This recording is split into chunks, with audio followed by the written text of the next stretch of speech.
আসসালামু আলাইকুম।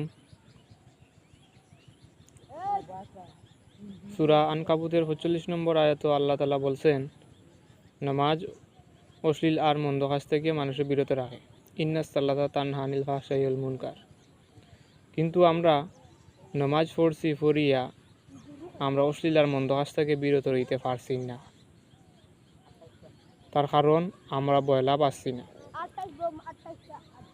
আমরা যদি কোনো ডক্টরের কাছে যাই আর আমাদের শরীরে যদি কোনো অসুখ হয় আর কোনো বয়লা ডক্টর বলে দেয় যে আপনি মাছ মাংস ডিম কিচ্ছু খাইবা না আর সেই ওষুধটা সেবন করবা, আর আমরা কি করি, বয়লা না বাঁচিয়া ওষুধটা সেবন করি, তাহলে কি আমাদের রোগ ছাড়বে? ছাড়তো না।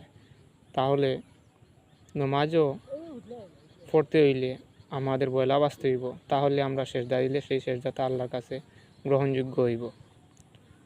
আর ইন্নাস সালাতা তানহা আনিল ফাহশাই ওয়াল মুনকার, এটা হইল সূরা আনকাবুতের ৪৫ নম্বর আয়াতের মাঝখান। এর নিচে আল্লাহ বলছেন যে নিশ্চয় আল্লাহর স্মরণই সর্বশ্রেষ্ঠ বিষয়। ভিডিও এই পর্যন্ত। আসসালামু আলাইকুম।